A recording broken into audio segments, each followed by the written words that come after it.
This is a topic that I spend quite a bit of time discussing, and so we're going to take a fairly broad approach to trying to understand a little bit about some of the conflicting information that's available about the greenhouse gas emissions and perhaps more generally the environmental impact of animal products. Like I said, I talk on this subject quite a lot, so I leverage these same kinds of discussions or data points for the scientific community, for our agricultural communities, and in talking to the human nutrition community.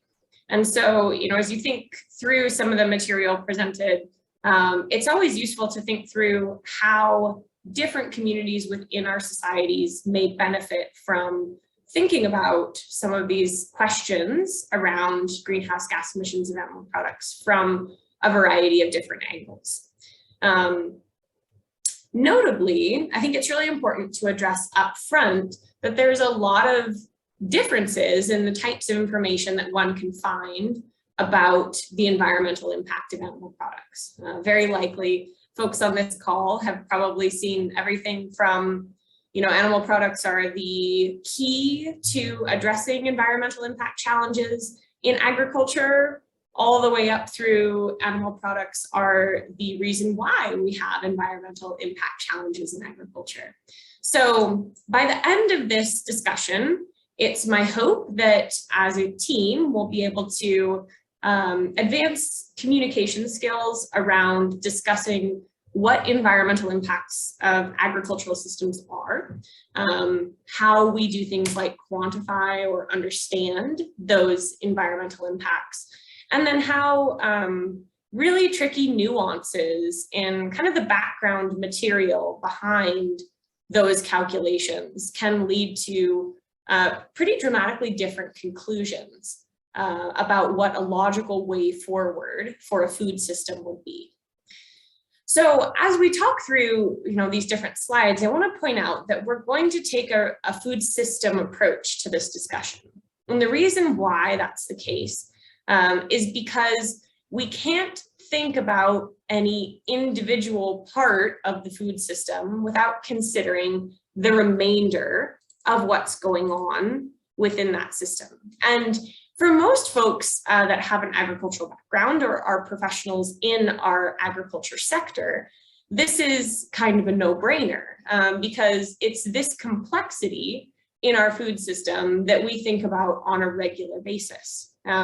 What you do with your soil influences the crops or forages that are produced from that soil, which then influences the quality of food or feed coming from that soil, which subsequently influences the productivity, health, efficiency of animals, whether that be human or livestock, consuming those crops and or forages, right? And of course, if we're talking about something like a grazing system where we are truly dealing with animals in an ecosystem context, their manures and interaction back to that soil ecosystem, plant ecosystem are equally important. But what's often an important thing to consider is that the bounds of the food system really don't end with the biophysical system, right? So this is a nice diagram. It came out of the FAO discussions this summer about sustainable food systems and the food system summits. So in this very central component of the diagram, we think about maybe right in here, this is what we consider to be maybe the biophysical elements within the food system. And what comes out of that are what they nebulously term food system outcomes. And that would be not only the production of physical material, but also things like intangibles, such as, pictured below there, this concept of food security. Influencing this biophysical system, then, we have things like our environmental drivers, and we have our socioeconomic drivers. On the environmental side, obviously, things like climate, water availability, biodiversity. We just experienced an incredible volcanic eruption, right?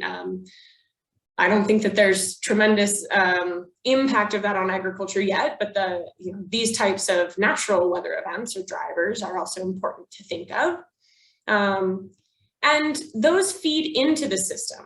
But of course, the way that that biophysical system works influences what this group terms environmental welfare through these environmental feedbacks. So a great example in the animal agriculture industries would be the production of greenhouse gases, which contribute to elevated carbon dioxide concentrations, which we believe influences climate through global warming, right? So there's this complex feedback loop in terms of environmental impacts. We also have complex feedback loops in terms of the socioeconomic drivers that are influencing food systems. And these include things at the local socioeconomic scale, all the way up through really complex geopolitical negotiations around trade and market availability. And of course, those things have trickle-down effects, which I think many of us have probably experienced in our lifetimes, as that landscape changes quite frequently. But the point of this being that as we talk about interventions or analyses of an individual element within this food system, way down here in this little gray circle, we need to think about the repercussions or reverberations of that particular element or changes to that element throughout the context of not only the biophysical system, but also the associated environmental and socioeconomic systems. So the FAO kind of really struggled with this concept in their food system sustainability discussions this summer, because if you're going to talk about ideal food systems for environmental impact, it becomes critical to define what is a food system and what isn't a food system. You know, which of these elements should be included and which of them are external to the system. And really, this group kind of decided that definitions of food systems for the purpose of defining sustainable food systems need to encompass all of these components. We need to include the environment, the social components, the economic components, the biophysical or practical components, associated political and geographic opportunities or challenges presented within the system. So it becomes fairly complex fairly quickly, right? And in terms of identifying interventions or challenges, this kind of global view to a food system provides both opportunities to really understand where challenges occur and why they occur, but it also presents a big challenge from a research standpoint of trying to understand how we can design interventions which perhaps act locally, but have global impact. Now, keeping that concept in mind, we can progress forward and talk about what the definition of a sustainable food system is. And this is one that I always really love to try and have some discussion around, particularly with diverse audiences. Because if you ask somebody in the human nutrition community what a sustainable food system is, they might pick out very different words than if you ask somebody within the agricultural community or in the political community. Right? So our own personal lens through which we view the world kind of colors the way that we interpret this concept of sustainable. Most of the time in the agricultural community, sustainable is viewed as the ability to leverage a business model or a management practice in the long term. Am I operating in such a way that my kids are going to be able to take over this business? When we talk about sustainable food systems in the human nutrition community, we're typically finding keywords that are centered around things like food equity and food security, right? Is the food system producing affordable food, and can the people that need that food access it? Right? When you talk about food systems from an economic or a political standpoint, oftentimes we're talking about trade. And are our current trade bargains advantageous to us economically, and can we sustain them in the long run, perhaps even beyond what a contract is currently stipulated as, right? So the point of that little example of these different communities and how they define sustainable food systems is that we really, in talking about this subject, have to go back to this same sort of 10,000 level, 10,000 foot definition of what a sustainable food system is. So the FAO and their Food Systems Summit came up with this definition, which I do kind of like. So a sustainable food system to them is one that contributes to food security and nutrition for all in such a way that the economic, social, cultural, and environmental bases to generate food security and nutrition for future generations are safeguarded. And the reason I like this definition, if you take kind of a step back and you appreciate the eloquence of incorporating all of these different viewpoints into a single sentence, we have kind of those keywords that are really important to our human nutrition community: food security, nutrition for all. We have those elements that are really important to our geopolitical community, right? The economic basis for food security and nutrition. And we have elements that are also really important to our agricultural communities. Things like the cultural value of our ag systems, right? How we are producing today in a manner that it influences future generations, or hopefully positively influences future generations and not at the detriment of future generations. So I like to start with this definition of sustainable food systems from the standpoint of building a vocabulary around discussion. Because oftentimes when we engage in discussion about the environmental impact or the sustainability of an individual food product, it tends to focus on one specific attribute and one specific food product. And it's really important in these discussions to bring that specific attribute of sustainability back to this concept of a more holistic definition of sustainability. For example, if we focus on the greenhouse gas emissions of animal products, which is the subject that we're going to use as our example today, it's very easy to pull out carbon footprint data on beef as an example and highlight that beef has one of the highest amounts of CO2 produced per kilogram of product of any agricultural product. But what that single metric doesn't account for are all of these other aspects of a sustainable food system. All we're looking at in that point is the carbon emissions coming from that product. We're not considering the economic value, the social value, the cultural value, other environmental impact metrics like land and water. And we're not considering this temporal component of producing food in a way today that doesn't negatively impact the way that we produce food for future generations. So as we communicate around the concept of the environmental impact of food products, making sure that we're giving due diligence to this complexity of the definition of sustainability becomes very important. Okay. So how this is played out in the research arena, if you will, is a great microcosm for the way that these discussions occur in society. So in the study of food systems, it's really important to highlight the fact that we have neither the time nor the resources to study food systems using traditional experimentation. Traditional experimentation would be things like intervention and measurement techniques. This would be, for example, if we were trying to find a strategy to reduce the carbon footprint of US beef production whole scale, we would need to experiment, so create an intervention at the scale of the entire country's beef production system. Now, sometimes that happens without our choice, right? As I know that it does in Canada as well. But from an experimental or a scientific standpoint, there's a big problem with this idea of studying food systems based on intervention and measurement, and that's that we have no replication.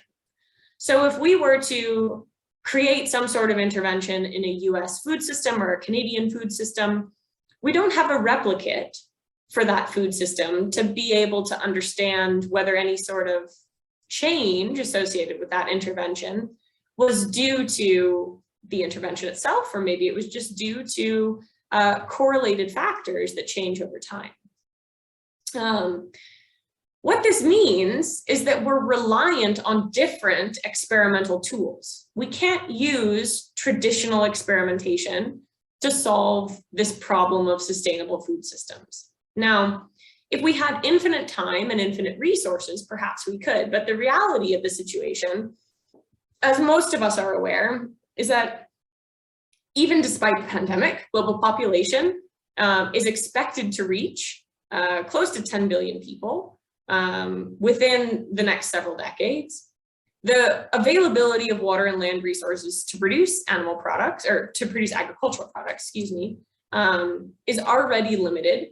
And it's expected to become more limited as our population continues to sprawl out of cities. And this is another interesting kind of influence of this pandemic. People are becoming more and more aware of the potential challenges of effectively confinement operations for people, which would be the urban populace, right? As you have lots of people in a small area, if there's a challenge that goes through that area, almost everyone's influenced by it.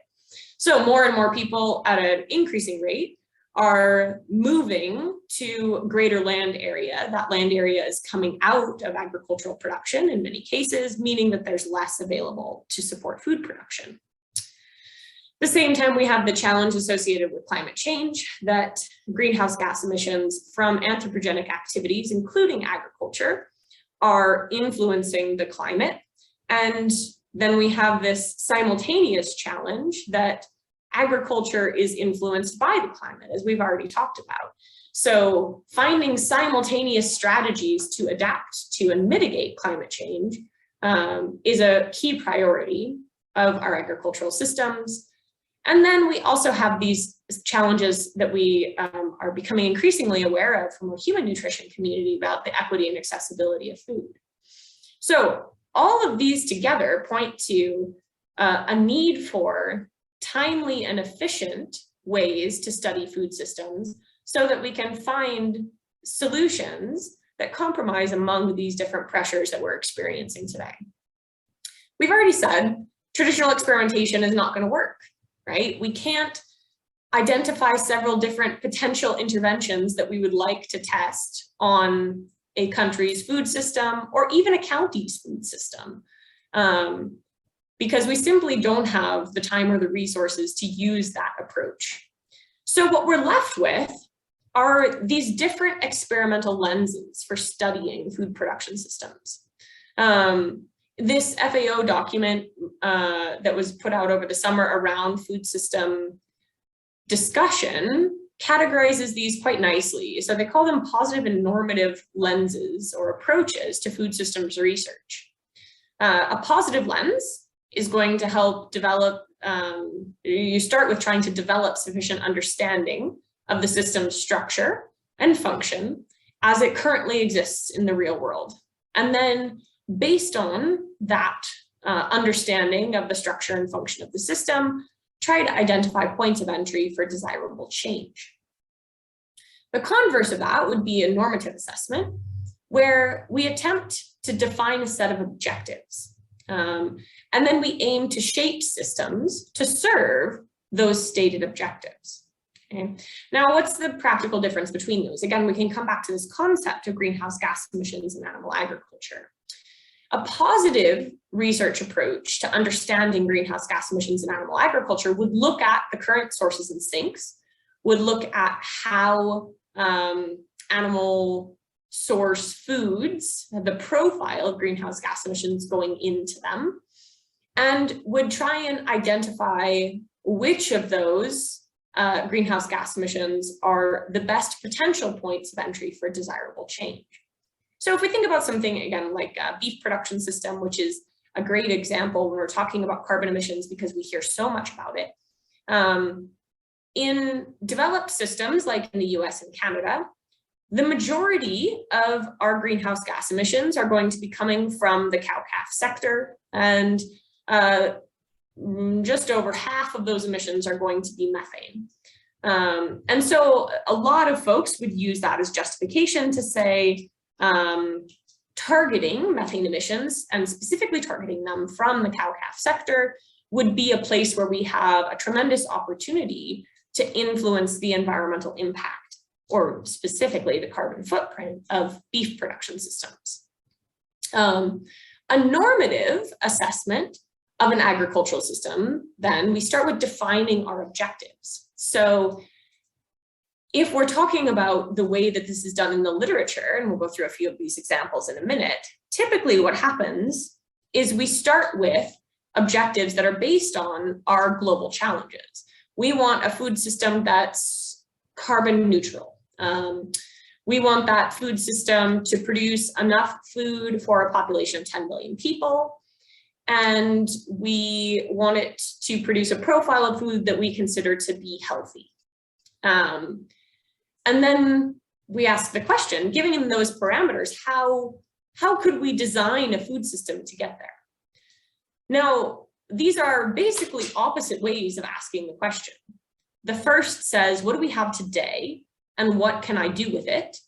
And the second says, where do I want to get to and what would a perfect world look like, right? So neither one of them is perfect, right? A positive approach can miss opportunities because it's grounded on what the world looks like today.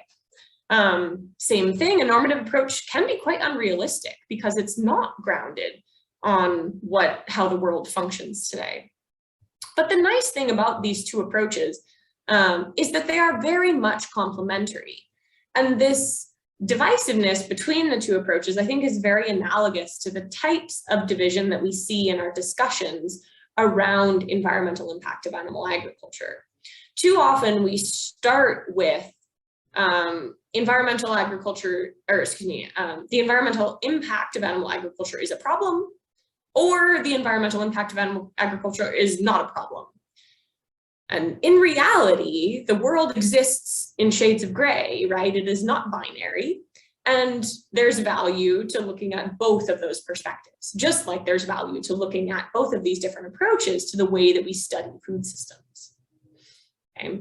Now, if we look at a single example of how we can use these types of approaches complementary, a normative assessment of food systems here, an example would be the Eat Lancet report, which is somewhat, well, it's been out for several years now at this point, but the reference diet for this report, in addition to being the subject of quite a lot of discussion within both the scientific and popular press literature, is a great example of a normative assessment. This group did their due diligence in coming up with the goals that they might have for a food system. And then they asked the question, what would a diet look like to support those goals, right? And so this is a summary of that diet, if you're not familiar with it. These would be the grams of material consumed by a person each day: grains, tubers, veg, fruit, dairy, poultry, meat. What you see is there's very little consumption of meat products, fairly limited consumption of egg products, decent consumption of dairy products, pretty expansive consumption of nuts and legumes. And that's highlighted even more when we put it in the context of what's currently produced on the global scale by our agricultural system. So if we take these values and we scale them to represent the percentage of current food production that would need to go to human consumption if 10 billion people were eating this average diet, we can see we'd use just about 28% of the grains, 20% of the tubers that we currently consume or produce. We would have to consume all of the vegetables currently produced globally, nearly all of the fruit. We would have to increase dairy production globally, and we'd have to cut meat and egg production basically in half. We would only consume half of what's currently produced. We would need to increase nut and legume production, though, because we would be consuming 380% of what we currently produce, or 580% of what's currently produced for legumes and nuts, respectively. So, some important things to think about with this diet is that this was a diet designed under these normative conditions, if you will. It was intended to have some flexibility, right? And the authors made that quite clear, that they wouldn't really expect every individual to consume this exact diet, but it would reflect average, okay? But if we apply this positive lens to it, how does the practicality of this ideal look, given the way that we currently produce food globally? We see a great question, right? Can an agricultural system sustain this level of legume and nut production? Perhaps there is capacity to expand legume and nut production, 3 to 5 fold on the global agricultural scale. Perhaps not.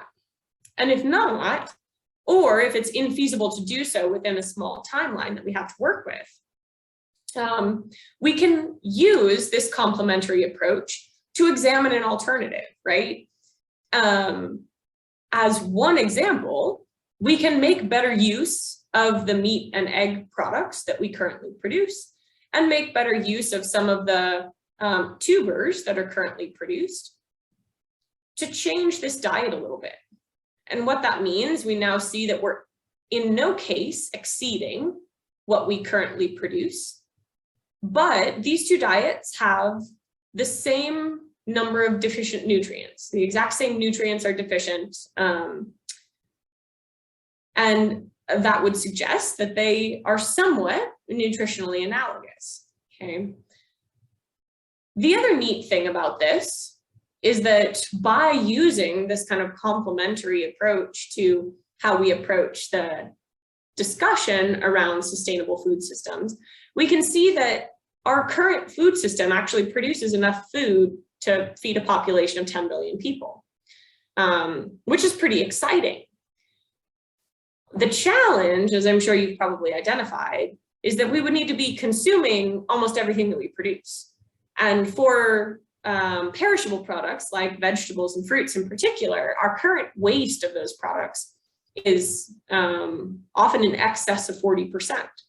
So accounting for these types of socioeconomic challenges, how we address things like food waste, becomes a really important objective, right? And might be a takeaway message of this type of analysis. Whereas if we had only taken the first analysis, the takeaway might be we need to change the agricultural system. All right, so by coupling these two very kind of opposite approaches, we can think a little bit differently about how we might solve these challenges in a way that takes into account things like the investments that we've made in agricultural production over the last several decades.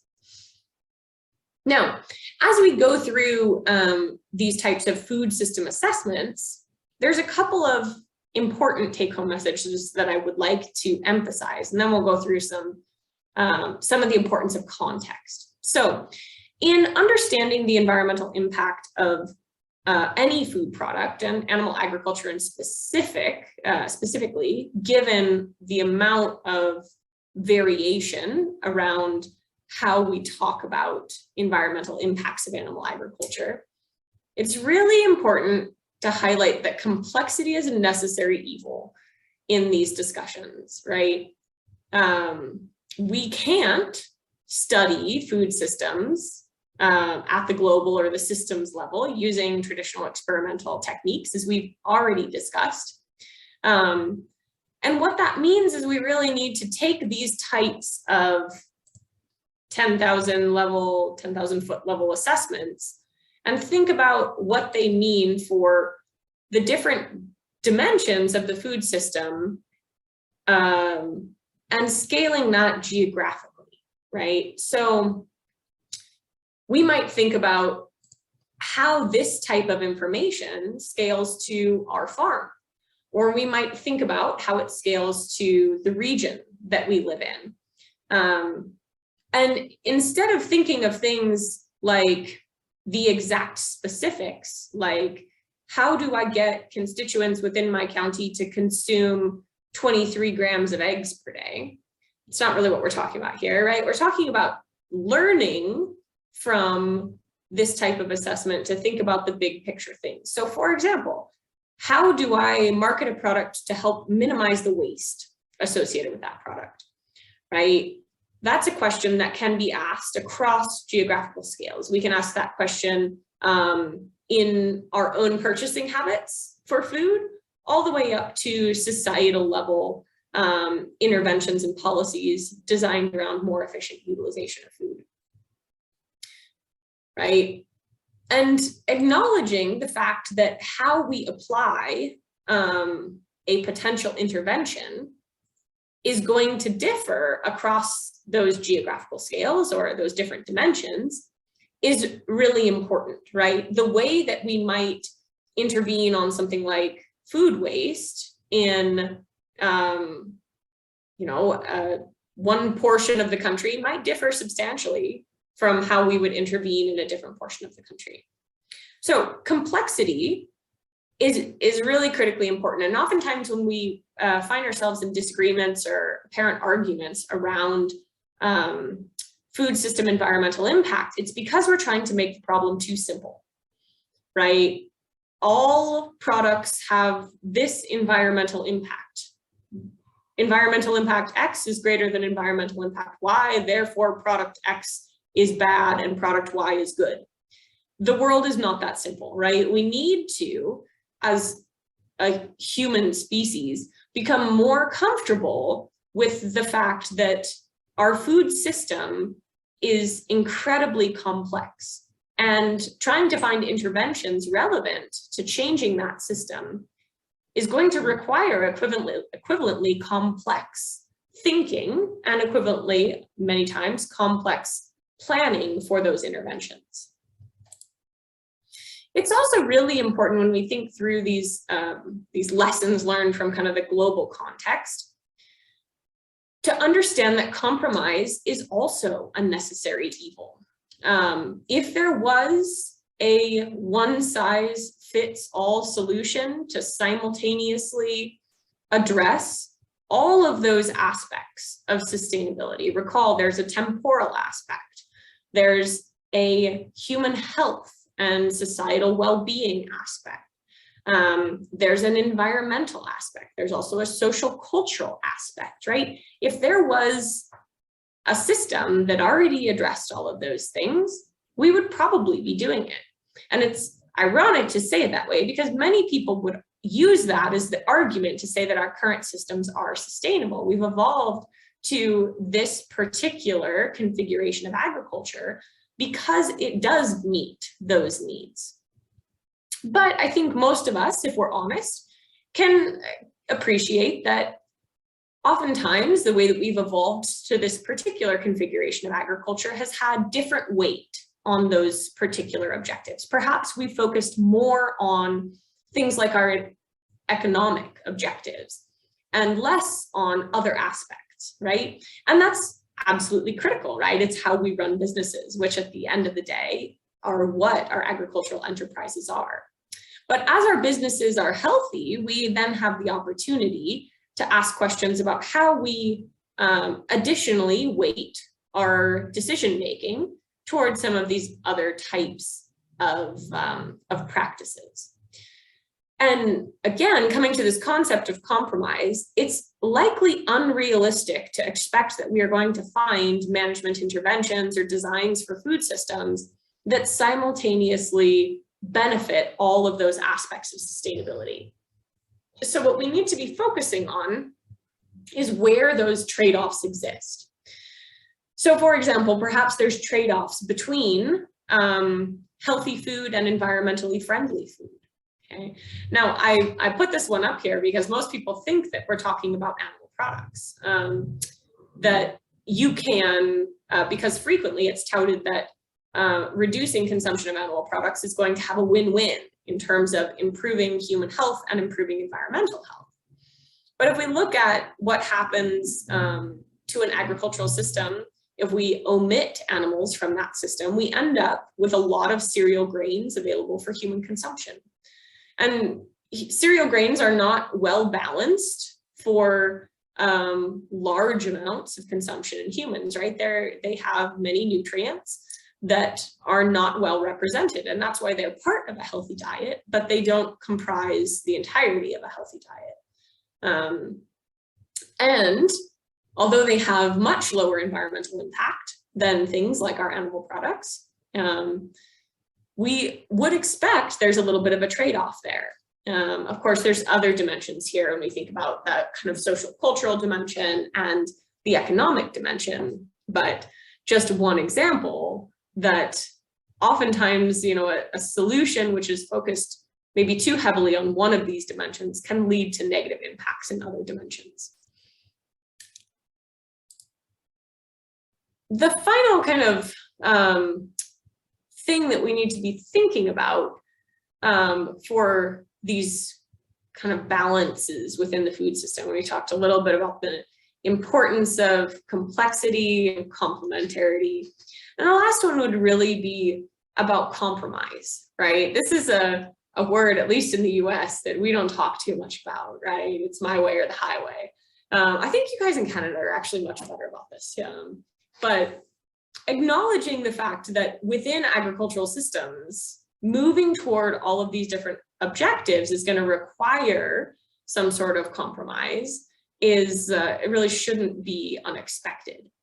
So the question becomes less about, how does my product compare to the person down the road, and more about what are the things I do really well, and how do I package that as part of a package, milk and cookies, if you will, with other agricultural products, so that we're acknowledging the complexity within the agricultural system and working toward these really complicated goals, right?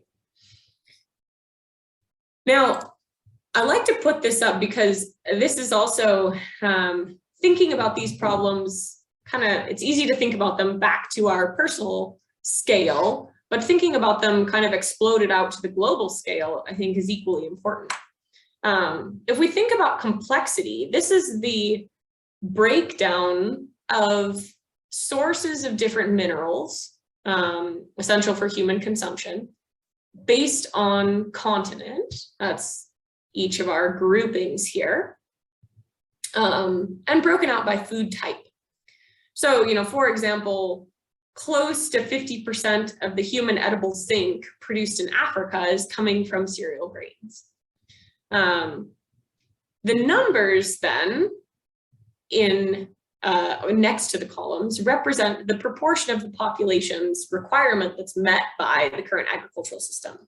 So you can see, depending on the nutrient, in some cases, we have a value less than 1, and that means that we're not producing enough of that particular mineral within the agricultural system. But what I'd like to highlight is in places where we do know that there are many challenges with food security, and a lot of them driven by things like mineral availability, talking specifically about Africa, Southeast Asia, the diversity of sources needed to get to close to the population's requirement, or in many cases to not get to the population's requirement, is pretty astonishing, right? And you compare that to some of our developed countries where we have much less diverse agricultural systems, right?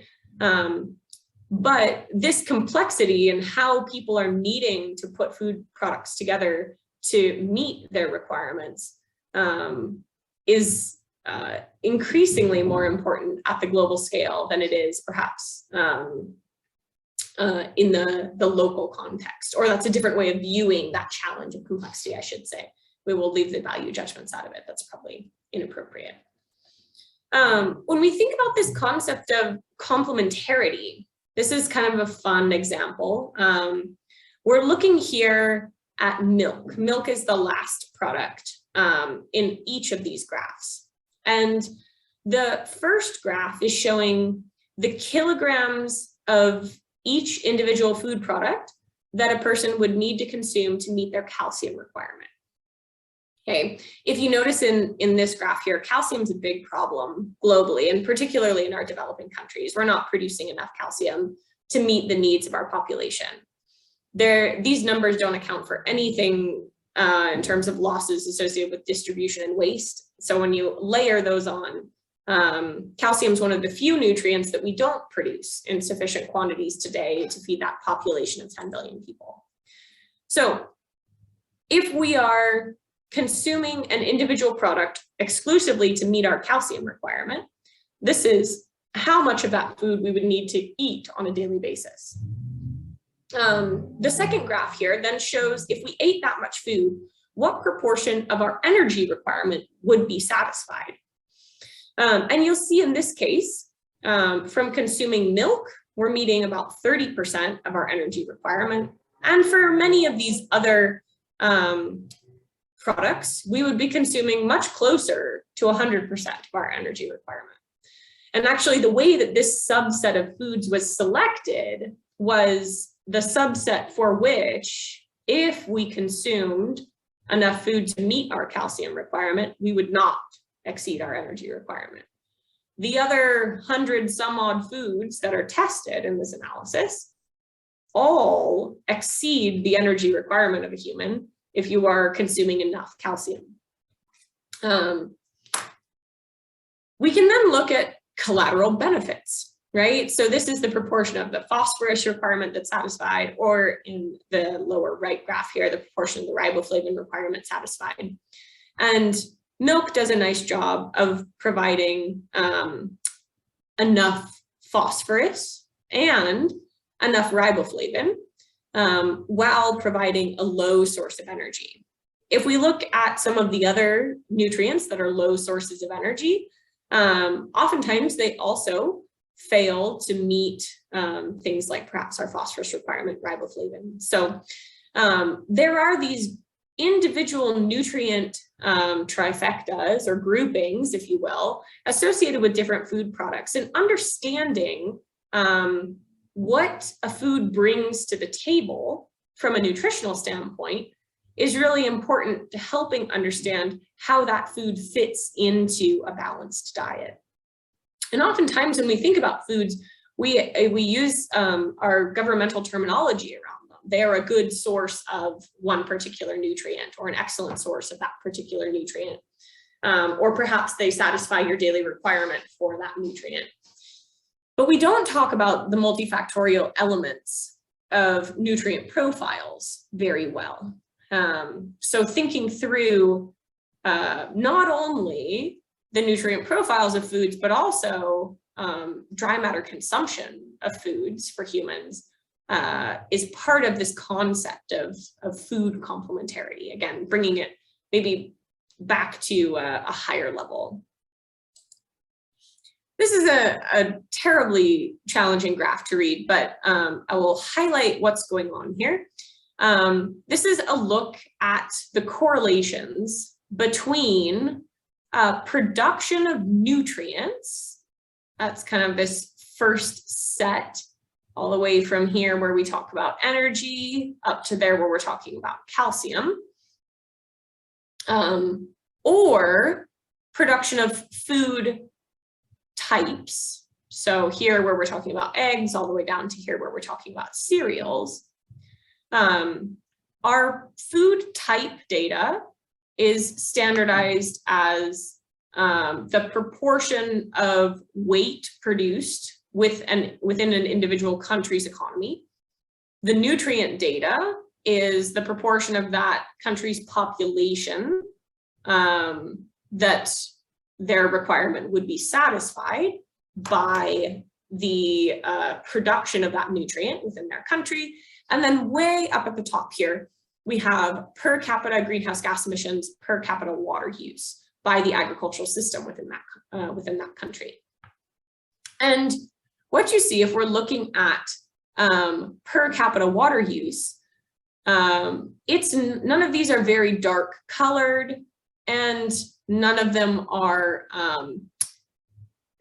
substantially red, which would be an inverse relationship. And so what that means is that we don't have good correlations between a country's agricultural water use and the types of agriculture going on in that country, nor do we have good correlations between a country's water use and its ability to feed itself. Okay, so that means there's a lot of variation that's associated with other factors, not what that agricultural system is producing and not how much the agricultural system is producing.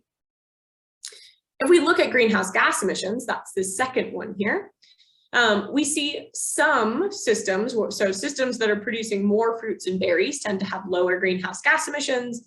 Systems that are producing more ruminant meat and non-ruminant meat tend to have higher greenhouse gas emissions.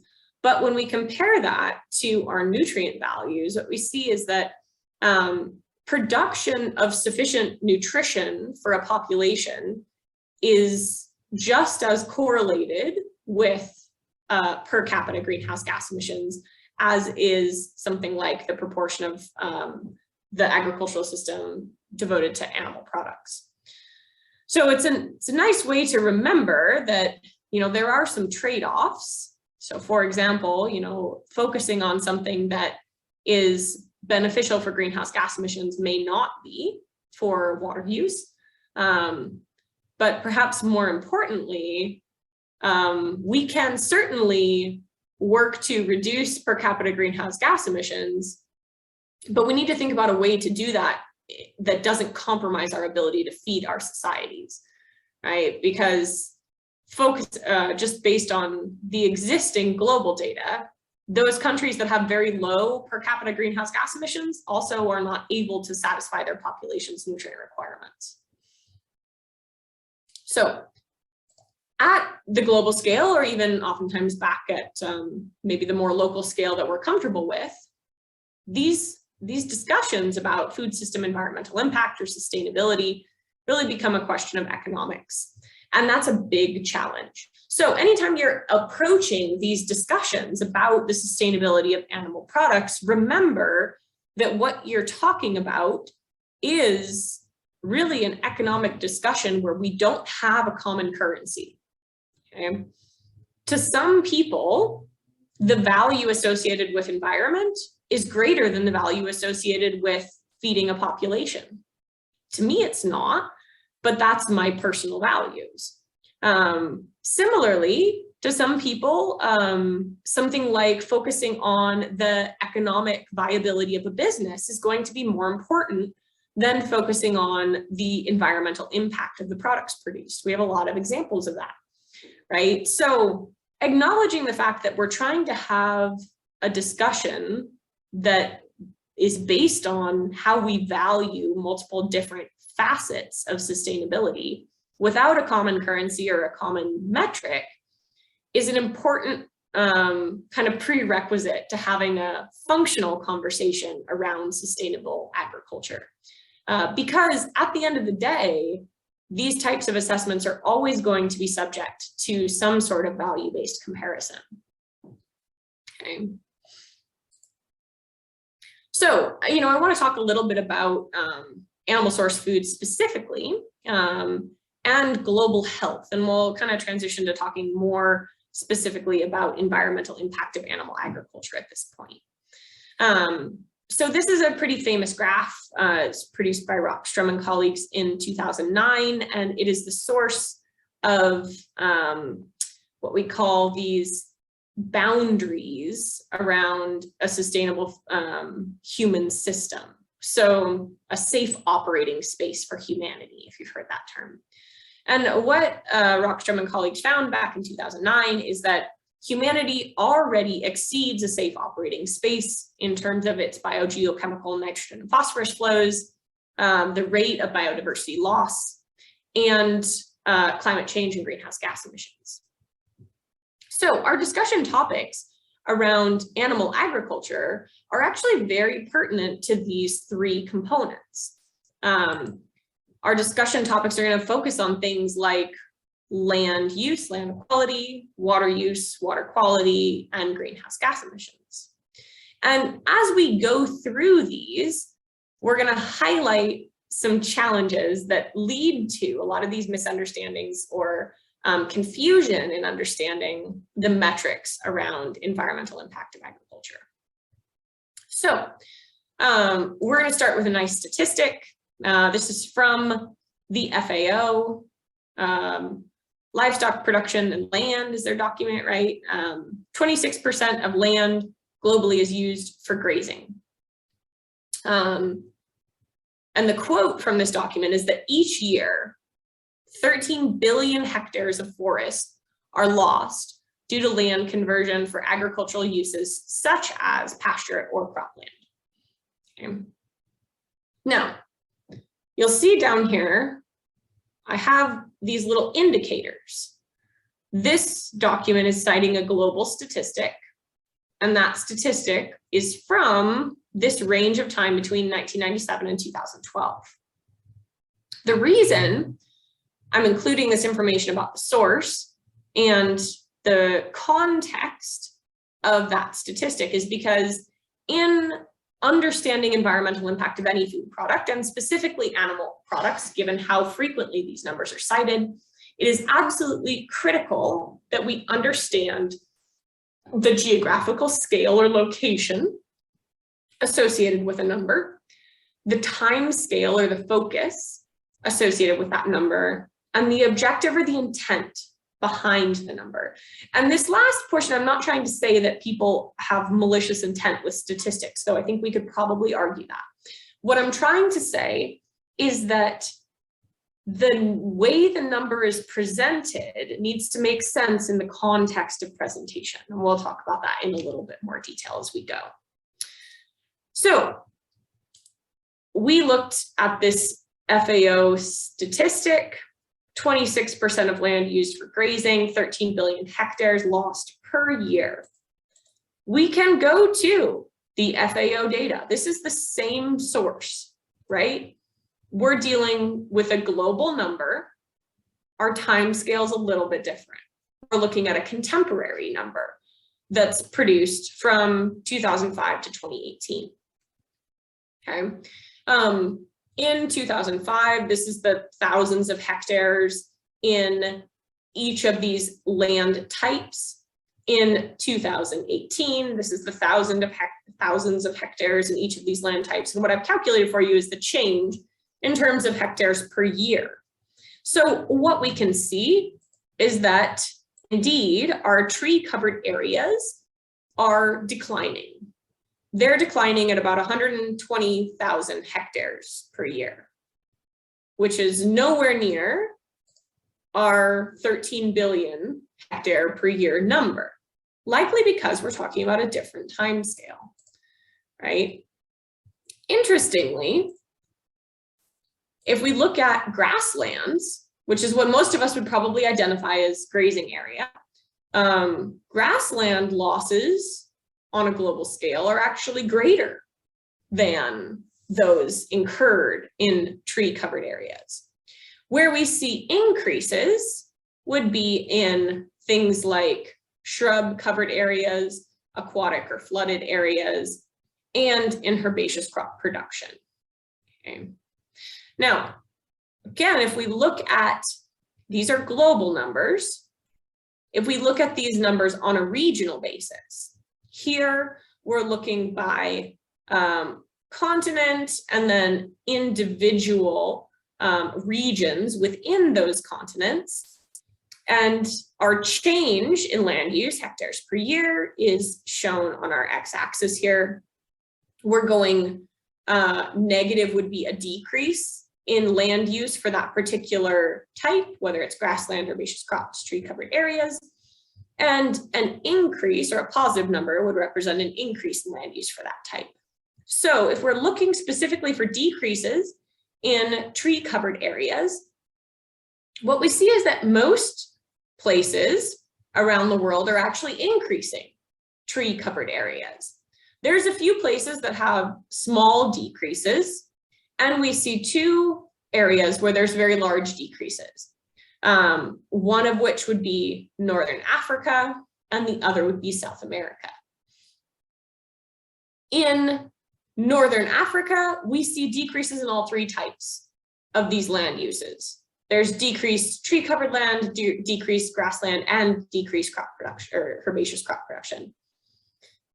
In South America, we see this traditional story about deforestation, where we are losing tree-covered area in support of the development of grassland and herbaceous crop area. So in some places around the world, we do experience challenges with land use change, and specifically with deforestation. But in most countries, or in most regions, one would not expect that to be the case. Okay, so if we look, for example, in North America, which is this value here, we've actually been losing grassland, and we have small increases in land going to herbaceous crop and tree covered areas. Right? So the story that we tell around these data, or the story told by those data, if you will, is going to be dramatically different than if we're in a different part of the country for the same time scale, right? So between these data, understanding the importance of shifting the time scale. So we're not in the 1990s where there's fairly dramatic deforestation. We're now having to respond to that human decision, right? But the change looks quite a bit different than when we cite numbers from the 1990s. And similarly, when we're looking at the global scale of what's going on, it looks very different than if we're looking at the regional scale. Okay, so considering those questions about things like how the time scale around statistics influences the values presented, and how the geographical scale around statistics influences the types of stories told by the data, become really important for understanding some of these discrepant pieces of information about the environmental impact of agriculture. When we think about livestock production for land, I like to think about these things in this context. What are the challenges and what are the opportunities, right? Because most of the time, when we hear about complaints about animal agriculture, they're framed as challenges. And in reality, we can typically draw a line straight across the map and say, given that challenge, here's the opportunity that we have. And this type of discussion can be really effective in having more meaningful conversations across diverse audiences around how we as an agricultural community try to come together toward more sustainable food systems. So in terms of land challenges, land degradation is absolutely a challenge, right? We want to make sure that we are not degrading our land. And that means that we need to be focusing on things like good stewardship and preservation of that land. We also have this challenge that deforestation does occur in some regions around the world. How you influence deforestation in South America as, you know, an individual hanging out here in North America, it's one of those sometimes demoralizing questions. But realistically, it's okay to acknowledge sometimes that our production system is different, right? We have a fairly stable land mass, and we're focusing on good stewardship of that land mass, right? In some cases, we're even working on afforestation, right? We're actually introducing trees back into some of these systems because of the advantages associated. Okay. One of our other challenges then would be biodiversity. There's a lot of proponents of biodiversity that highlight potential issues with biodiversity loss. And again, that's mostly associated with this concept of deforestation. There's very different ecological communities that are housed within a forest than are in a grassland. However, in areas of the world where we have had stable grasslands for quite some time, we're actually serving an incredible preservation stewardship role in maintaining the biodiversity of those grasslands, right? And that extends beyond biodiversity at the mammalian level, as most people think of it, to include things like biodiversity at the microbial level when we talk about things like soil health, right? So livestock production does have challenges when we think about land use. we are actively trying to avoid these challenges. We do not want to degrade the quality of land. We are trying to address challenges with deforestation globally. And in many cases, those challenges are very regional, right? And when we think about the impact of deforestation on biodiversity, that kind of has an additional challenge associated with it. And one that in our existing systems, we kind of need to serve a role for, right? We need to maintain that diversity. So the opportunities that we have would be to focus on things like preservation of our ecosystems, stewardship, and maintenance of soil health, right? So some take-home messages on the statistics around land use. Land use trends are really dynamic and they very much differ by region. What is good in one area may be inappropriate or quote bad in another area.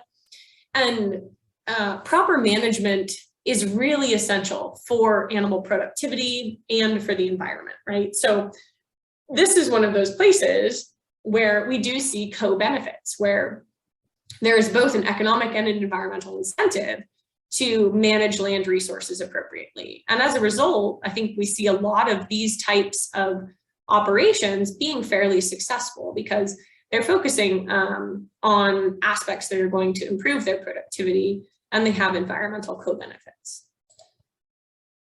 All right, so if we transition then, we can talk through the same type of exercise and some examples around water use. Excuse me.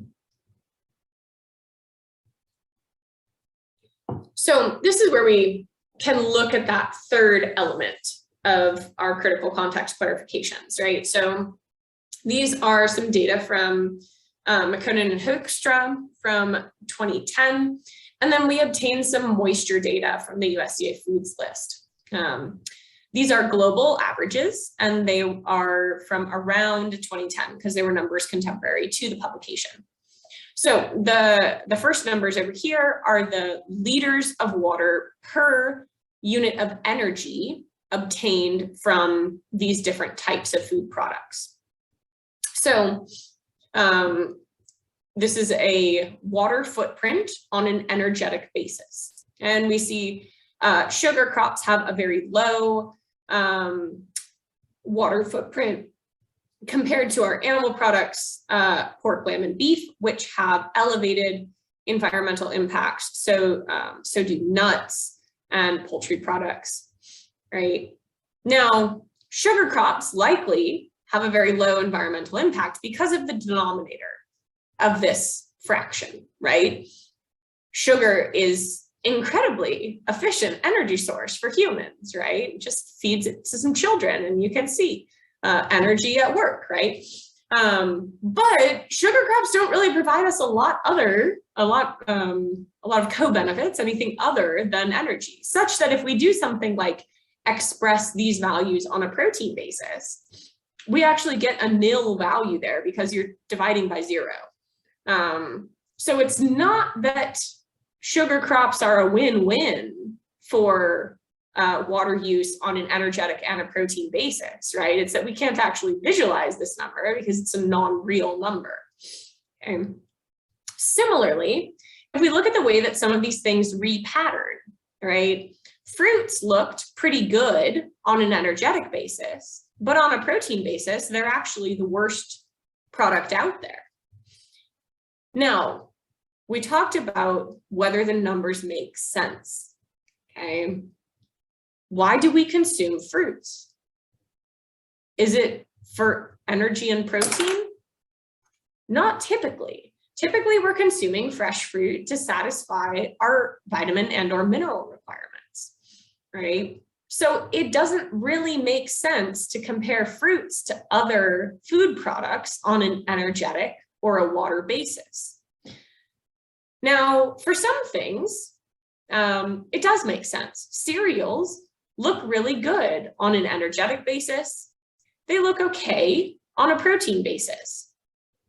Nuts look better on an energetic basis than they do on a protein basis.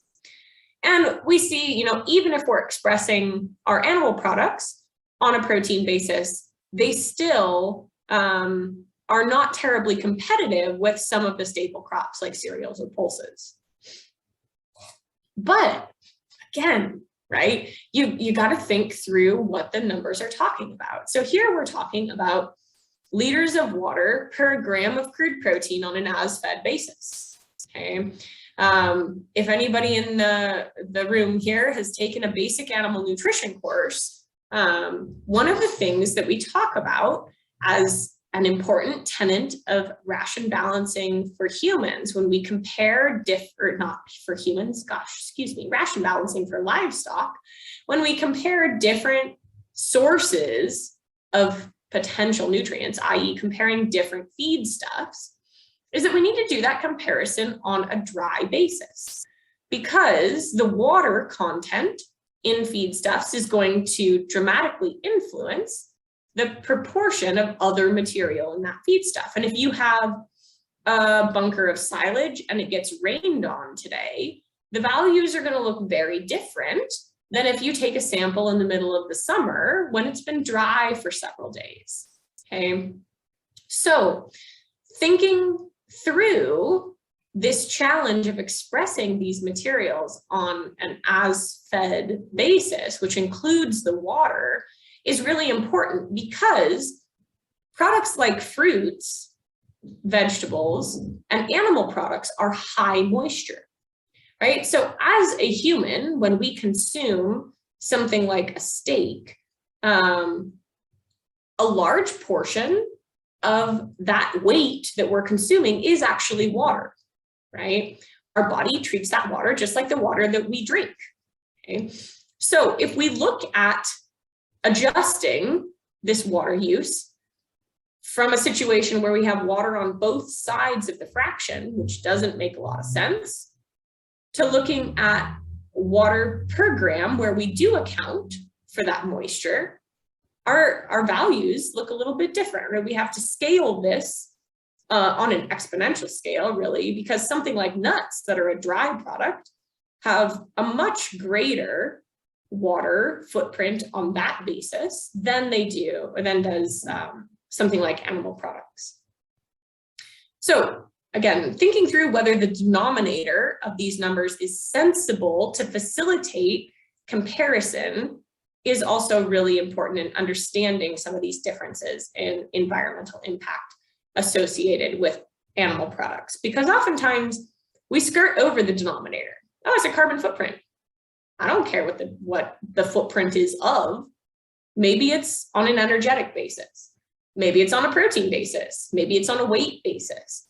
Paying attention to that becomes really important.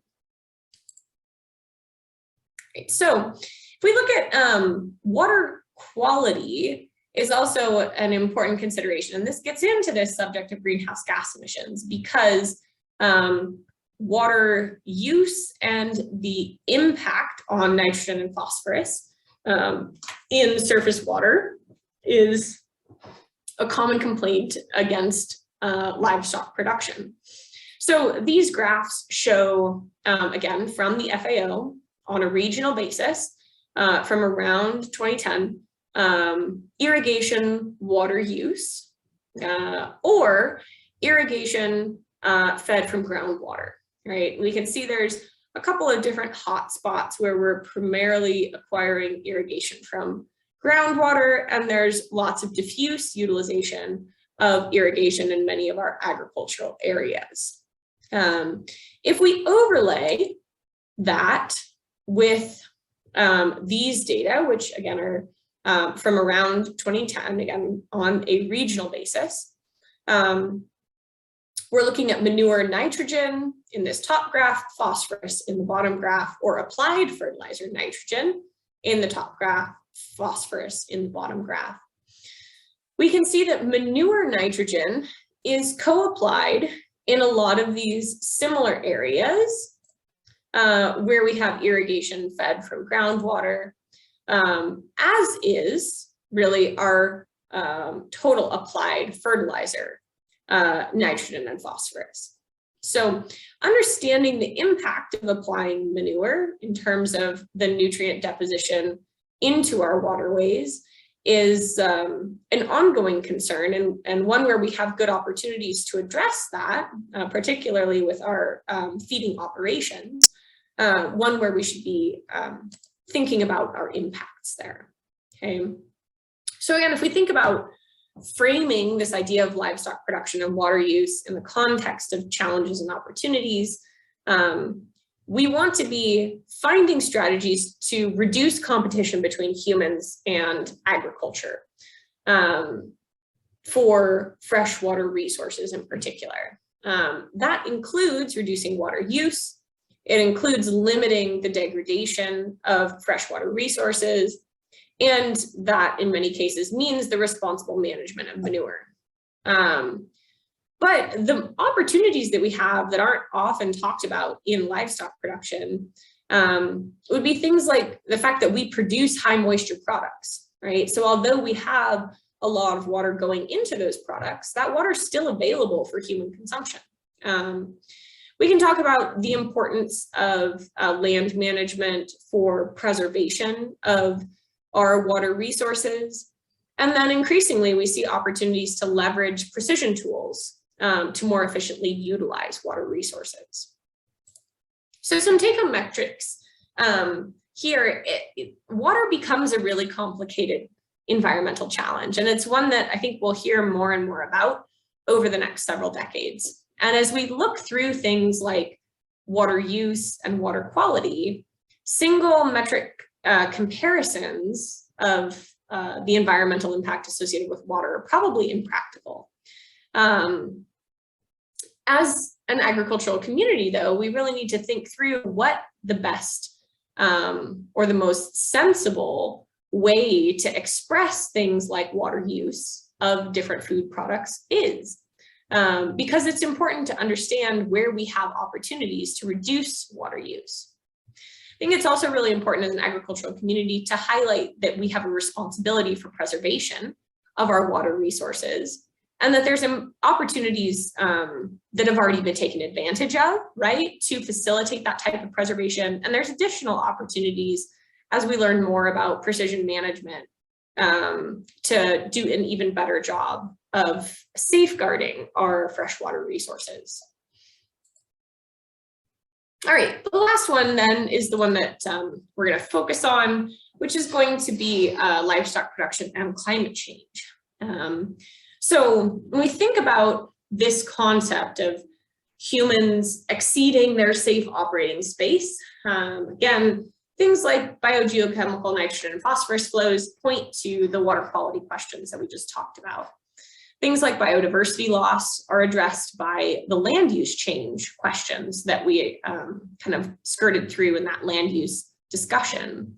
And then this last component, climate change and greenhouse gas emissions, is where most of the controversy around animal products really focuses. So again, thinking through our critical context clarifications, we can look at some example data, and this is probably the most commonly miscited information regarding environmental impact of animal agriculture, would be to take numbers that are based on the FAO's global inventories and apply them back to an individual country. So for reference here, I'm comparing the US numbers to the global numbers. I apologize for not putting Canada's up here. These ones are just ones that I'm a little bit more familiar with. So on a global scale, livestock account for almost 60% of emissions from agriculture. In developed areas like the US, it's quite a bit lower, right? We're at 42% of emissions from agriculture attributed to livestock. If we skip down to this third row here, if we look at agricultural emissions as a percent of total emissions, on a global scale, agriculture makes up a quarter of emissions. In the US, it's only 10%, or less than 10%, really, 9.3%. So if we look then at livestock agricultural emissions as a proportion of total emissions, what we see is that these numbers then dramatically diverge, right? So oftentimes we hear, livestock are responsible for 15% of emissions, which is true on a global scale, but it's not true in the US, where they're responsible for less than 4% of our country's carbon footprint.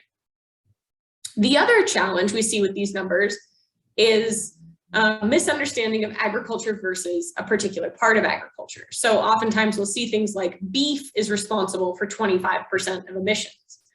Well, no, agriculture encompasses a lot more than just beef.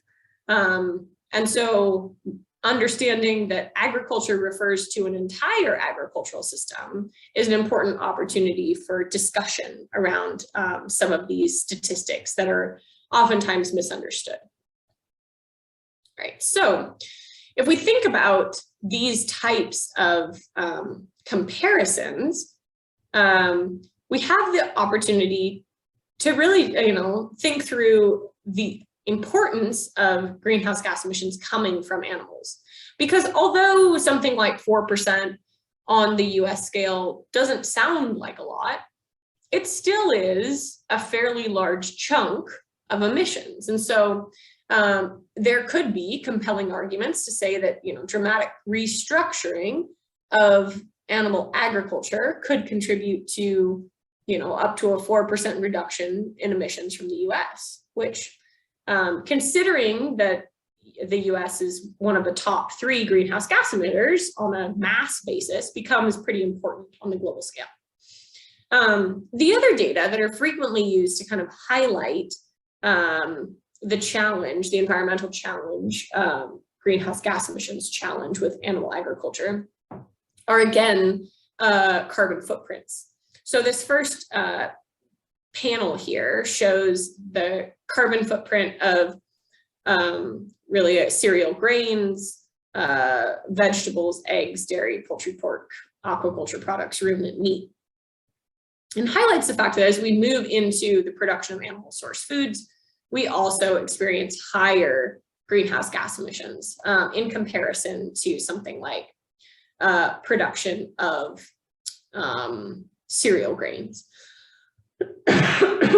But what we see in some work that our team put out several years ago at this point is that it's a little bit of a fallacy to just look at carbon footprints and assume if we got rid of that section of agriculture, or if we reduced that section of agriculture, we would win back those emissions per se. So in this assessment, the contribution of animal agriculture to total greenhouse gas emissions is about half. And as we reduce emissions, or if we run a simulated system where we omit animals from the agricultural system, we only get a 29% reduction in emissions. We don't get this 50% reduction in emissions that you might expect based on animals' current contributions.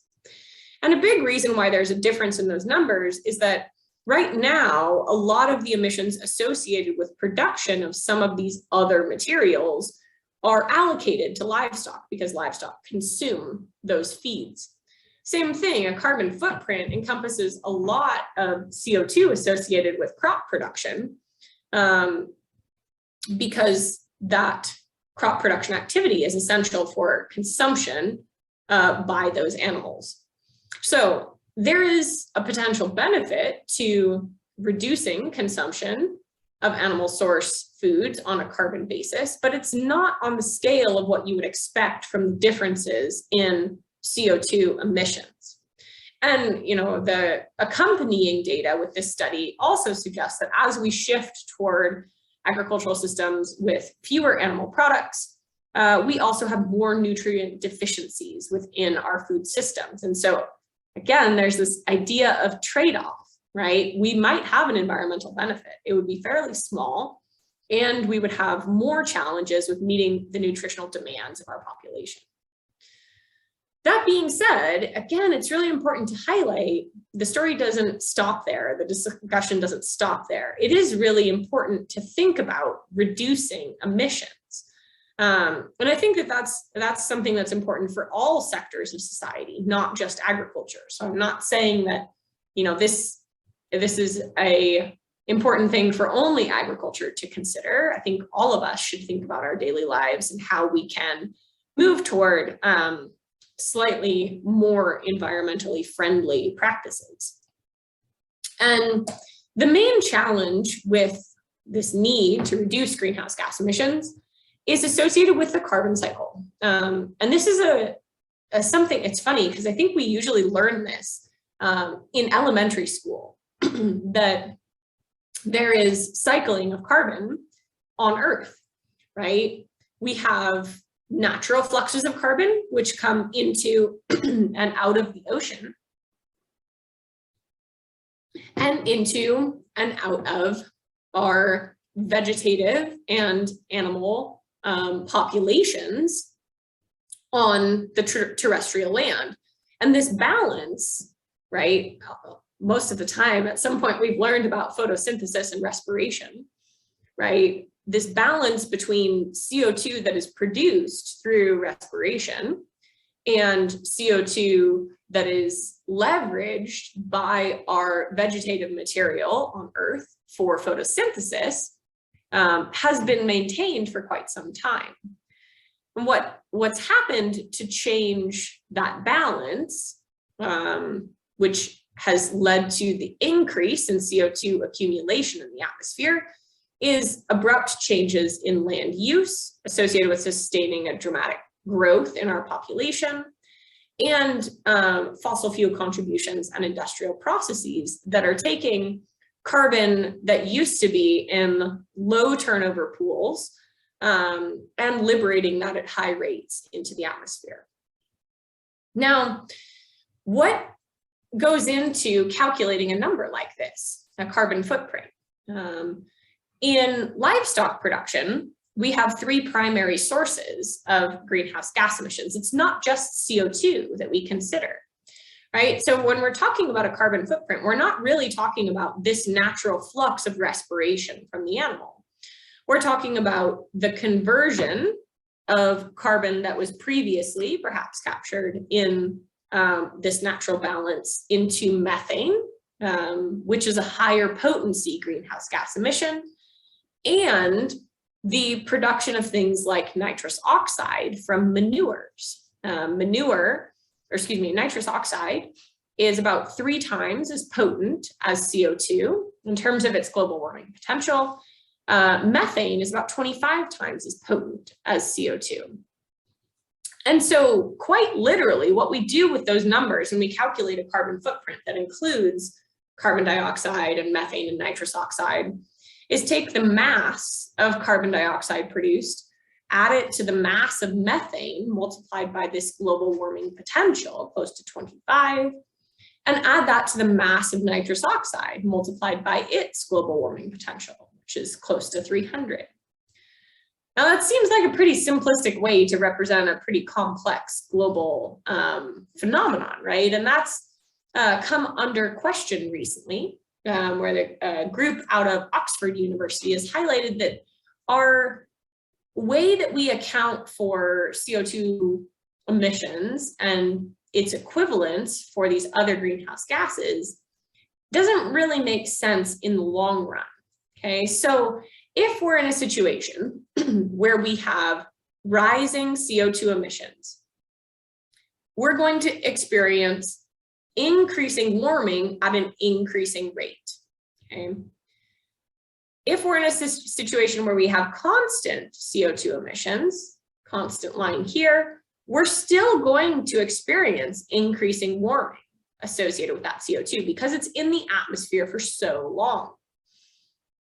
It's not till we get to a situation where we have falling emissions that we start to see this line kind of taper off. And it's not till we're at 0 emissions that we're not creating any new warming. Now that is a very different situation when we talk about some short-lived pollutants like methane. Although methane is a more potent greenhouse gas, it also is around in the atmosphere for a much shorter period of time. So if we're in a situation where we have rising methane emissions, we expect a proportional increase in warming. If we have constant methane emissions, we're not creating any new warming. Similarly, if we're decreasing methane emissions, we actually have an opportunity to reverse this warming effect. Okay, so as our understanding of some of these challenges is updated by the scientific community, we've got to respond accordingly. And so this is a nice application of this new way of thinking about methane to the Australian sheep meat sector. And what they're looking at is kind of business as usual improvements in efficiency, right? So just by continuing to improve efficiency, productivity of this sheep production system, they actually expect a decrease in the warming potential of the Australian sheep meat sector, right? That's quite exciting because it means that as an animal agriculture community, we have these opportunities to continue working toward viable business models, working toward efficient production practices, but simultaneously to be contributing to climate solutions, right? And a large reason why this analysis works out the way that it does is because they assume they're going to not grow their population of animals, right? So if we maintain our population the way that it is today and we get more effective at producing higher quantities of meat from that same base herd size, we can contribute to this idea of more climate-friendly production systems.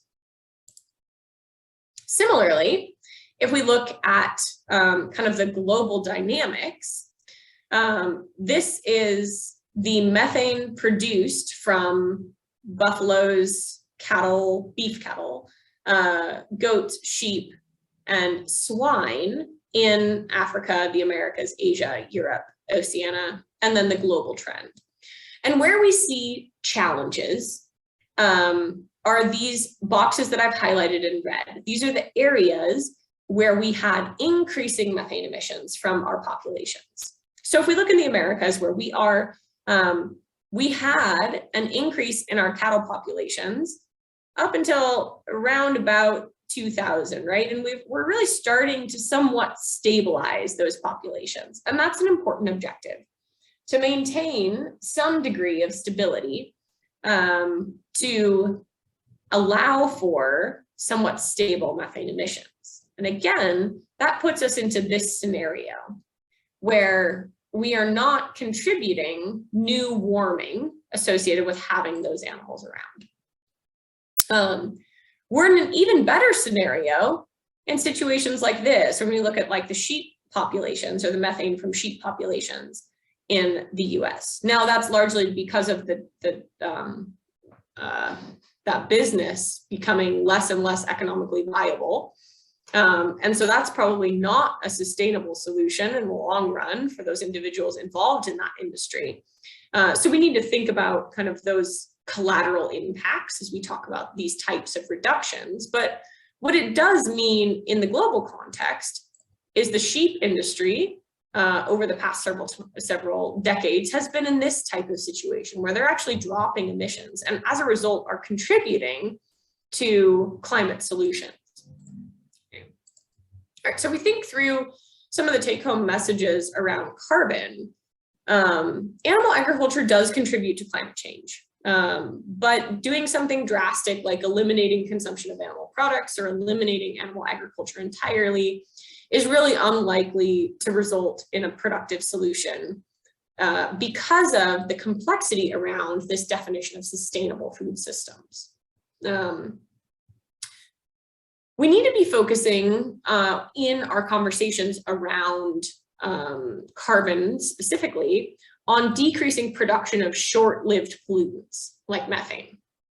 I know that and in the animal agriculture industry, we've been talking about reducing methane emissions for a very long time, and it probably sounds like more of the same, but we have really strong evidence at this point to point to the importance of that as an objective. We also have tools and technologies that can be implemented to address methane emissions. And so what we need to be focusing on now, I think, is how we go about making those tools and technologies economically viable, because right now a lot of them are not. So that requires conversation across our socioeconomic boundaries to figure out how we start to help with the cost of those types of mitigation approaches. If we look at the global perspective, right, our emissions from animal agriculture in many portions of the country are decreasing, or in many regions across the world are decreasing, and definitely in the North American region, we tend to fall into that category. And when we see these situations of rising emissions, they're largely driven by increasing herd sizes. And so that should be a tenet of how we view sustainable animal agriculture in the future, is thinking through how we improve efficiency with constant or decreasing herd sizes, at least when we're talking about kind of a national or a regional scale herd. Obviously, there's consolidation and restructuring that occurs at finer geographic scales than that, but certainly at the national herd level, that should be an objective. So if we kind of sum up thinking about the opportunities for livestock in a healthy world, if you will, this gets back to this understanding the environmental impact of animal agriculture. We spend a lot of time in a day-to-day conversation focused on things like footprints, which are overly simplistic and they don't do justice to the complexity of these challenges. So when we talk about addressing positively the environmental impact of animal agriculture, we want to think about how we maintain excellence in our land stewardship, how we serve a role for things like biodiversity preservation in our grasslands, how we continue to be responsible in managing nutrients at the soil, the field, and the farm scale, how we think about minimizing competition between our different food products and thinking more through this lens of complementarity of those food products. And then specific to the ruminant industries in particular, we need to think about how we can do a better job of reducing emissions, and that's going to require likely some intervention in terms of socioeconomic practices to incentivize adoption and to offset the cost of adoption of tools and technologies to help reduce methane. Because certainly over the last several decades, I think we've demonstrated somewhat repeatedly that it is a challenge to do that right now without compromising on the economic viability of an operation. Great, so with that, I'm happy to have any discussion or questions. Hopefully this has been somewhat interesting to you all, and I appreciate your attention. I'll start the ball rolling here, Robin. In the dairy industry in particular, we are actually looking at feed efficiency in genetic terms to actually try and breed animals that are more feed efficient. So we're actually trying to do that, reducing methane emissions by producing more product from a single animal. Is that something that you think we should be promoting, or we should be going further down that route? Sorry, my phone's ringing. No, absolutely. So in my mind, there's sort of a multi-pronged approach to how the animal agriculture industry should be addressing climate objectives. There are the throw it in today, make a kind of quantum change technologies. There's the kind of long-term technologies. And then there's kind of the external technologies, if you will. So things like leveraging feed additives, that falls into that first bucket. You basically make the decision to do it once. It is economically viable or it's not. Hopefully we get to a place where it's economically viable. Once you've done that, once you've converted to that type of management, there's not a long-term improvement one can expect, right? You get the benefit once and you then sustain that new level. The exciting thing about genetic selection, and this is an area that our team has done a lot of long-term modeling on. When we look at genetic selection as a tool, it's one of the most efficient things that we can do in the long run to continue to sustain incremental improvements. And those are complementary approaches, right? We can continue to breed animals that are more efficient so that we are doing a better job of maintaining economic viability while simultaneously reducing methane emissions. And then at some point, if technologies like feed additives become economically advantageous, we can leverage those, right? But those two things can be done at the same time. I would consider them like external types of technologies would be things like methane capture, whether that's done off lagoons or off of farms.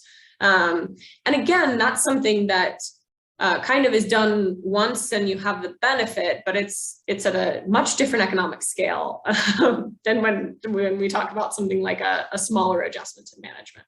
So yes, I think that selecting for more feed efficient animals has tremendous benefit. The only question is whether you've got good indices for feed efficiency. And I think by and large, we're very much getting there across the ruminant industries for sure.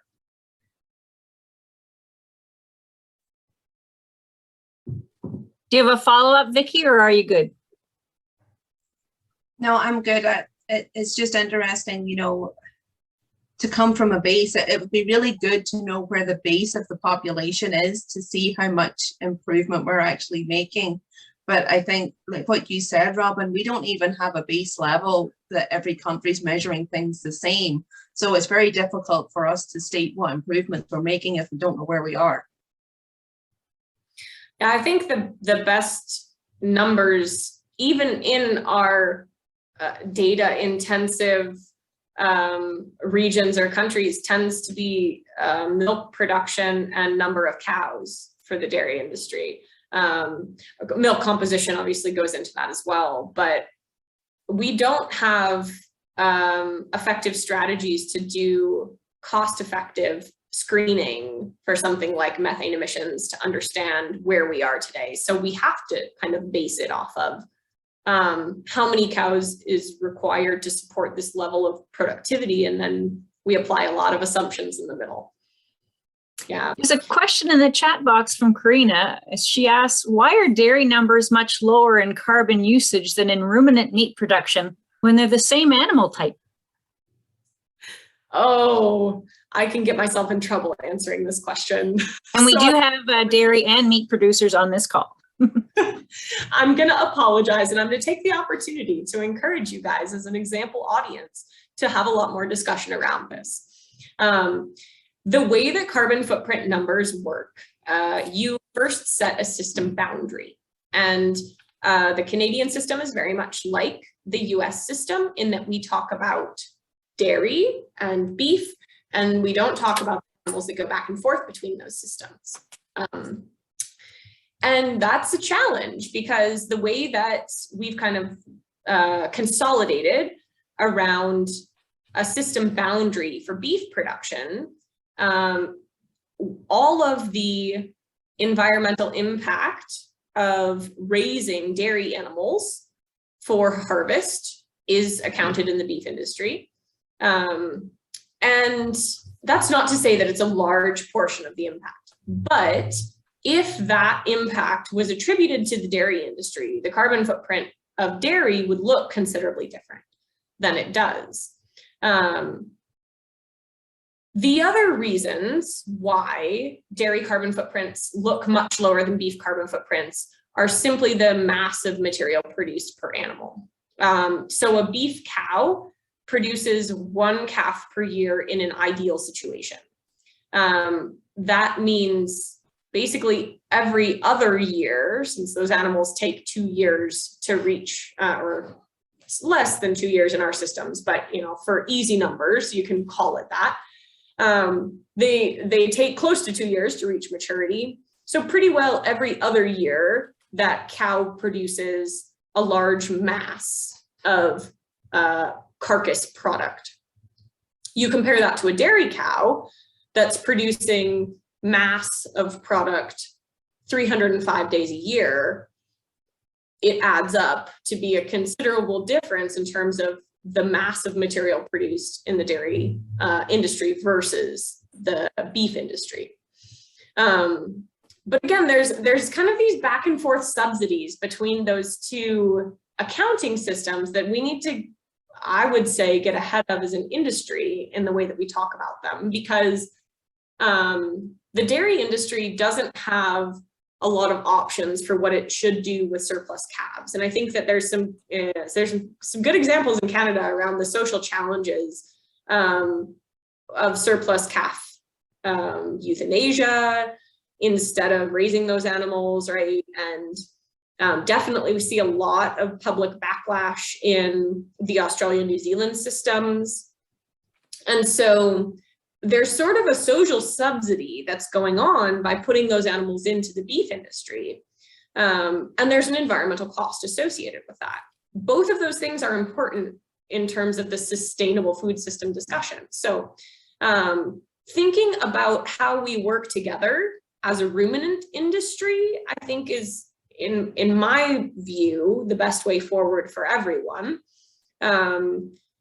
Because it allows us to maintain kind of maximal freedom of operation.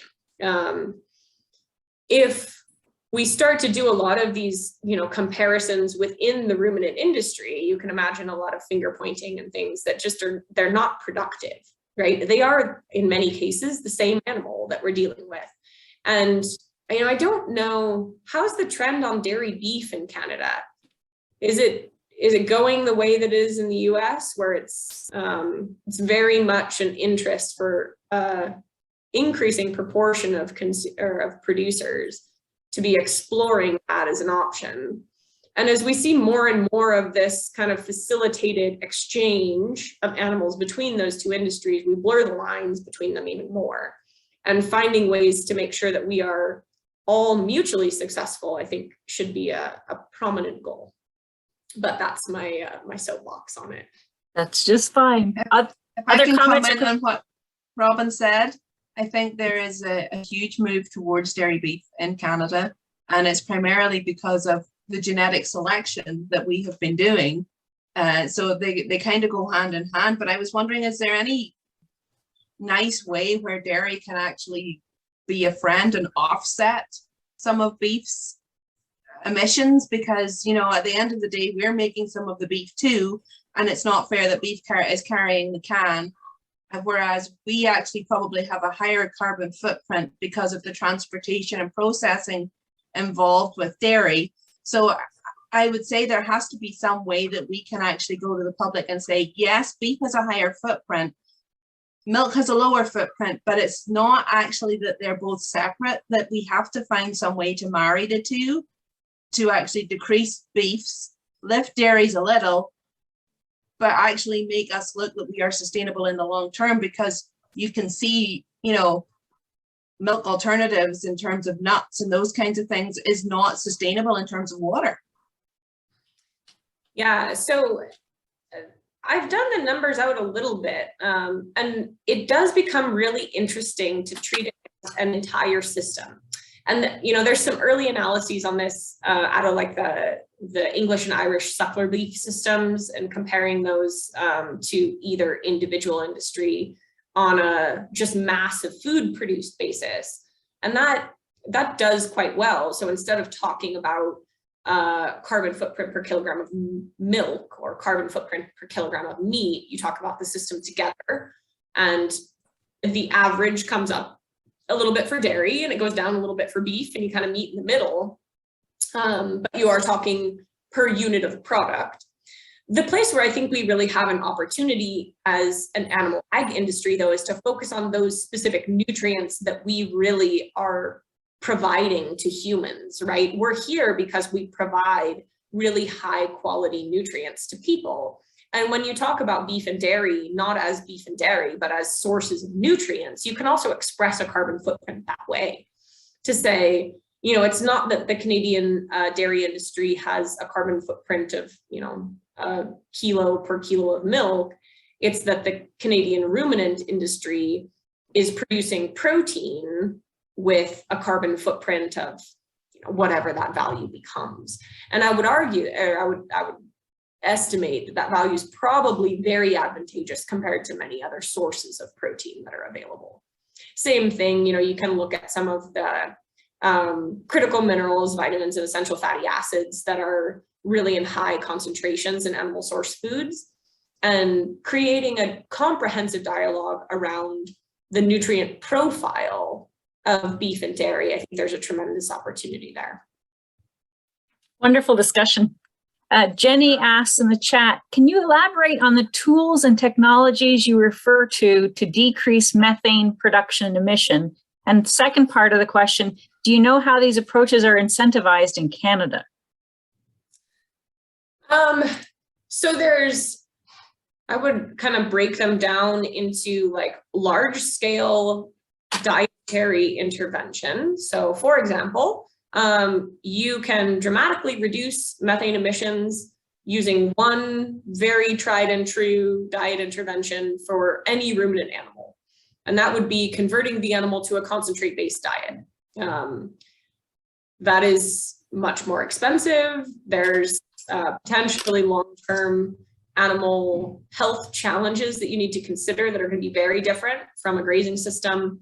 And in many cases, it's not going to be probably socially acceptable because Canadian consumers, as I understand, are very much like US consumers, and they want to think about happy cows in fields, not cows sitting in a barn eating a bunch of corn. So although we have a very effective strategy to reduce methane emissions, there's this more complicated story around that. There's also a lot of opportunities for things like smaller dietary interventions. So the incorporation of tannins, saponins, fats and things into the diet.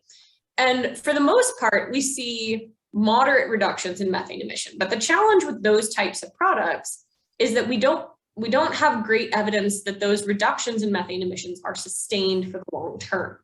So although it might be super effective for something like a finishing animal that's only going to, you're trying to achieve a short-term reduction in methane emissions, it's not really effective for animals like our females, our breeding female cows that are hopefully living quite long lifetimes consuming whichever diet they're consuming. So we can do things like changing forage quality. That's another one of these dietary level practices. And improving forage quality is going to help reduce emissions, largely because animals consume less feed. If you are increasing forage quality and still providing the same amount of forage, chances are you're not going to be reducing your methane emissions, but you may improve the quantity of material that you're producing, whether that be milk or animal tissue, so growth. We also have some emerging technologies that show a little bit more promise in creating these long-term reductions. So there's a seaweed-based additive, and then a couple of more, I'll call them fermentation modifiers. And those appear to create large, so I would characterize that as maybe greater than a 20% reduction, long-term sustained reductions in methane emission, which is kind of the holy grail. Like that's the technology that we've been looking for. And it seems like from an experimental standpoint, there's pretty good evidence there. And the proof's always in the pudding. So that's the challenge with these things, right? Experimental research cows don't behave the way that normal cows do. And so until we really start getting these types of things adopted in industry and seeing what's happening with productivity and perhaps getting some strategies to measure methane on farms, I tend to be a bit skeptical. So when I talk about tools and technologies, those are the predominant kind of nutritional interventions. You then also have the opportunity to leverage things like improving productivity, which, as Vicki has already shared with us, can be achieved through genetic selection for those animals, but it can also be achieved through kind of good management practice. So anytime we're either producing more product from the same population of animals, so doing something like maybe increasing our conception rates, or increasing the rate at which we produce product. So helping our steers finish faster or producing more milk per day. Those things are going to change the denominator of that carbon footprint equation, which is going to help reduce the amount of methane per unit of product produced. So those are also important interventions that tend to align with the economic incentives on farm. But oftentimes we don't have incentives for things like incorporation of these feed additive technologies or alternative diets, or even for a while we were focusing specifically on genetic selection for methane. Over time, that's kind of phased out because it's just impractical. We've got to genetically select for something that's economically viable, that has co-benefits in terms of methane. Wonderful. Adler asks, can you comment on the effectiveness of practices to increase soil carbon sequestration? That's a tricky one. So soil carbon sequestration is another one where there's not great consensus among scientists about the right way to measure or kind of credit different practices. Depending on which approach you use, the same management practice can either come up as, neutral. It can come up as potentially challenging for carbon sequestration, or it can come up with so much carbon sequestration you're offsetting all of your emissions.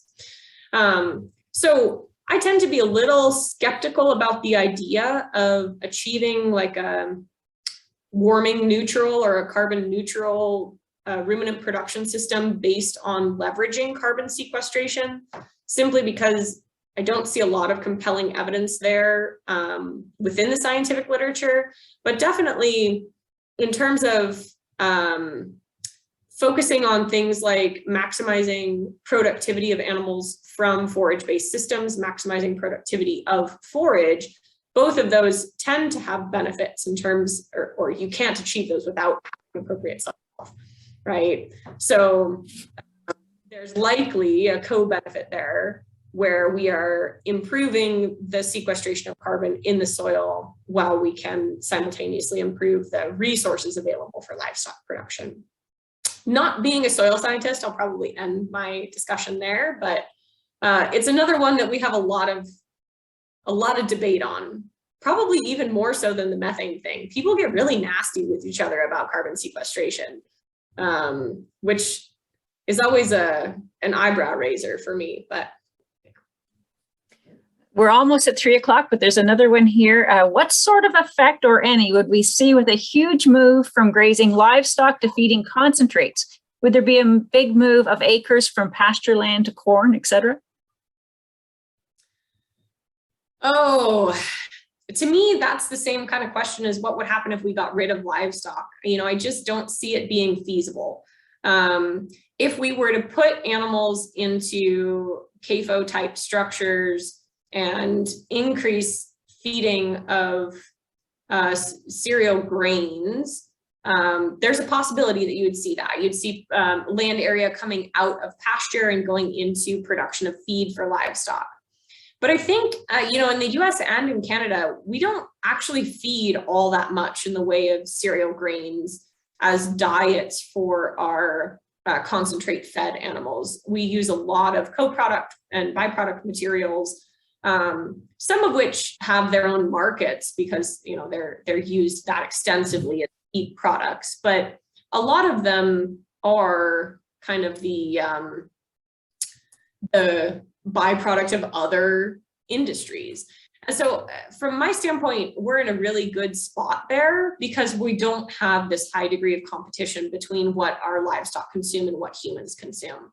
So I would argue that regardless of any sort of potential methane benefit, with feeding animals high concentrate diets. The economic challenge, the land use challenge associated with converting large numbers of animals over to grain feeding, probably a big issue. Social challenges there as well.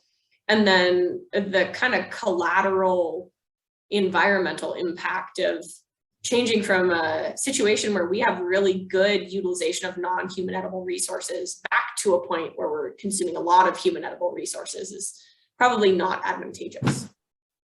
Wonderful. To echo Dave Bray's comment, the complexity of the accounting always amazes me. He had to jump to another meeting, but he said, excellent presentation. We are at 3 o'clock, so I think everyone probably has other things to do. So I would like to thank you, Robin, so much for kind of a mind-blowing presentation. My brain feels packed and I have to digest everything that you said, but that was very, very enlightening.